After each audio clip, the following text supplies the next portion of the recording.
Hello students, class 8 के social science के history के lesson number 3 agrarian structure under the British के part 5 में आपका स्वागत है।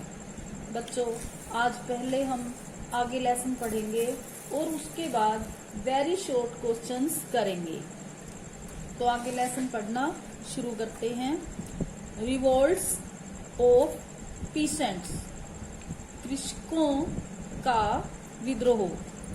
The harsh revenue policies, operation of the zamindars, confiscation of hereditary lands and wide spread calamity due to famines aroused feelings of anger and rebellion among the peasants. राजस्व की कठोर नीतियां, जमींदारों का दमन, वंशानुगत भूमियों को जब्त करना, भूखमरी के कारण आपदा ने किसानों के क्रोध और विद्रोह की भावनाओं को प्रेरित किया। Consequently, Bengal and Eastern India witnessed several peasant revolts in the 19th century. इसके फलस्वरूप 19वीं सदी में बंगाल व पूर्वी भारत में किसानों द्वारा कई विद्रोह हुए। The first major revolt broke out in 1770 after the famine of Bengal. पहला प्रमुख विद्रोह 1770 में बंगाल की भूखमरी के पश्चात हुआ। It was called the फकीर एंड सन्यासी rebellion and spread from Rangpur to Dhaka. इसे फकीर व सन्यासी विद्रोह कहा गया और यह रंगपुर से ढाका तक फैला। The fakirs and sannyasis were Muslim and Hindu religious groups respectively that earned their livelihood from beggary. फकीर व सन्यासी क्रमशः मुस्लिम व हिंदू धार्मिक संप्रदाय के लोग थे जो भीख मांगकर जीवन यापन करते थे। The famine of Bengal deprived them of their means of income. Bengal की भूखमरी ने उनसे उनके आय के साधन छीन लिए। They rose in revolt and were joined by the angry peasants. वे विद्रोह के लिए उठ खड़े हुए तथा गुस्साए किसान भी उसमें सम्मिलित हो गए। They twice defeated the British troops that had been sent to suppress them. उनका दमन करने आए ब्रिटिश सैनिकों को उन्होंने 2 बार हराया। It took over 30 years to curb this rebellion. इस विद्रोह को दबाने में 30 वर्ष लगे।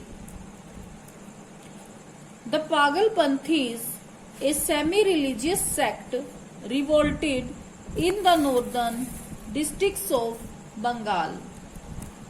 पागलपंथी एक अर्ध धार्मिक समुदाय ने बंगाल के उत्तरी जिलों में विद्रोह किया। The revolt under their leader Tipu spread till the Garo hills. यह विद्रोह उनके नेता टीपू के नेतृत्व में गारो की पहाड़ियों तक फैला। Tipu supported the cause of the peasants. किसानों के हालातों के कारणों का टीपू ने समर्थन किया।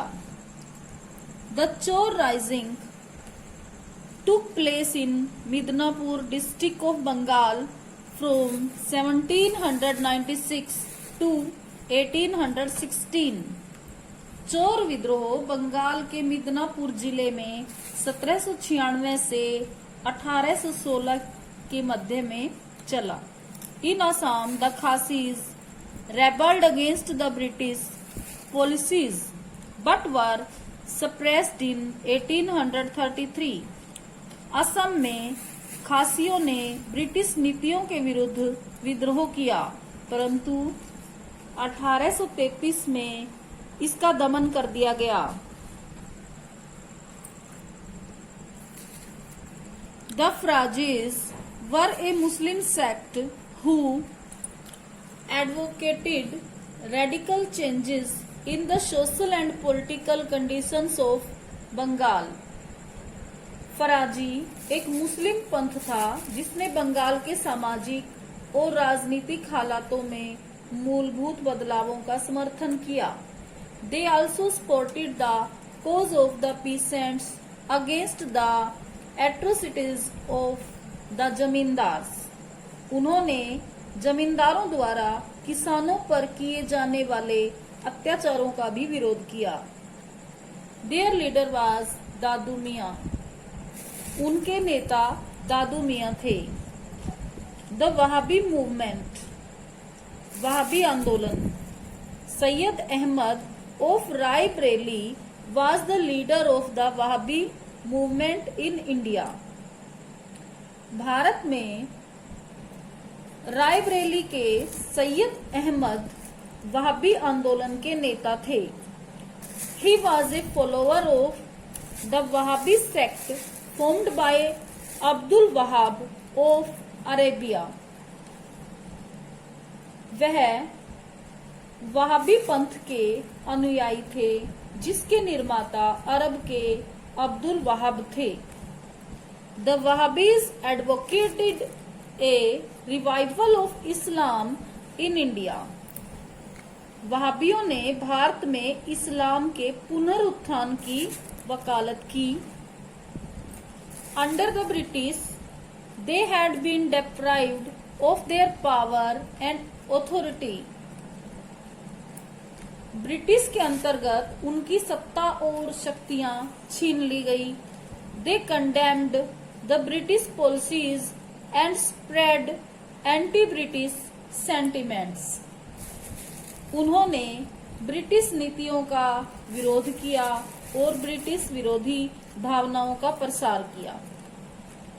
They were joined in their revolt by the peasants and artisans who were already suffering under the British yoke। उनके विद्रोह में वे किसान और कारीगर भी शामिल हो गए जो पहले से ही ब्रिटिश अत्याचारों को झेल रहे थे। बच्चों, आज हमने किसानों के विद्रोहों के बारे में पढ़ा और आज के लिए हम इतना ही लेसन पढ़ते हैं। अब हम very short answer type questions करेंगे। Question number 1, when was the decennial settlement declared. Decennial व्यवस्था की घोषणा कब की गई? Answer, the decennial settlement was introduced in 1790 by lord Cornwallis.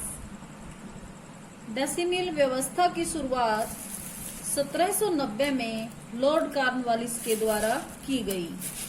Question number 2, who suffered the most from the decennial settlement. Decennial व्यवस्था द्वारा सबसे अधिक प्रभावित कौन हुए? Answer, peasants suffered the most from the decennial settlement. किसान डिसेनियल व्यवस्था द्वारा सबसे अधिक प्रभावित हुए। Question number 3, when did the indigo rebellion take place. नील विद्रोह कब हुआ? Answer, the indigo rebellion took place in 1859 in Bengal. नील विद्रोह 1859 में बंगाल में हुआ।